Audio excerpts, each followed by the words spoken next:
Okay, so you may have noticed that sometimes your children might be afraid to learn or unwilling. Maybe they are hungry before class, or maybe for some reason they feel unsafe. And as you can likely see on the screen, a research was done in 2016 that spoke about exactly how the emotional condition of the child affects their learning. This speaks of the academic consequences of feeling unsafe in the classroom. In other words, is your child too scared to learn? Well, the first statement here is very interesting. It says a safe environment is a prerequisite for productive learning. And I think that's quite interesting because when we look at the Maslow's hierarchy of needs, this particular one you see here has been revised to fit the context of education. You will see that the physiological needs in terms of food and other things come at the bottom, you see. And just above that, we have the safety needs, feeling comfortable, feeling secure, and feeling safe in a learning space. All these things comes before higher order needs like relationship, self-esteem, and ultimately self-actualization. But just where does learning sit in this hierarchy?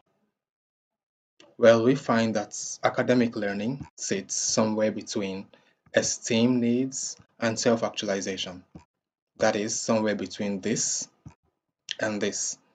So, everything here has to be taken care of before learning can effectively take place.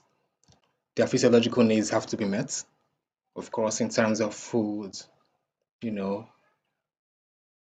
in terms of materials, or if you're having online lessons, appropriate software and computer with internet access. Now, after that, the climate needs to be conducive to learning.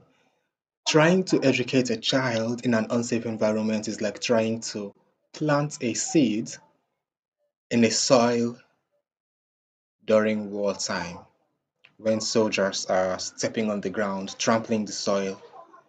You know the seed is not going to grow.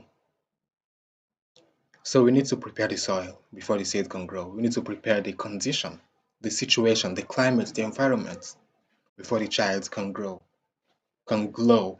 And preparing the climate involves safeguarding. It involves ensuring that the child does not feel emotionally insecure, you see.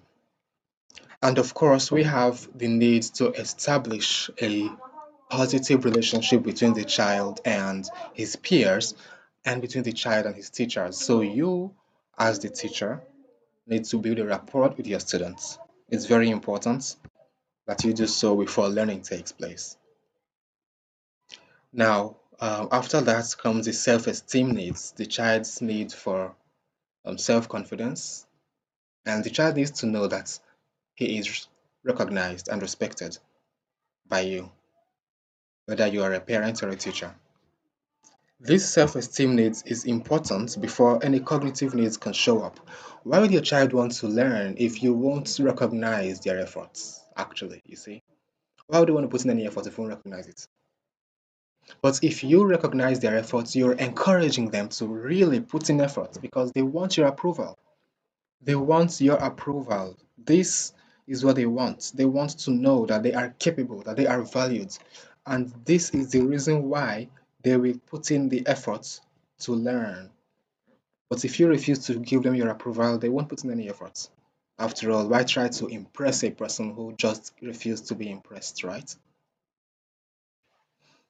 So, all this to say that it is very important that your child does not feel unsafe in your classroom.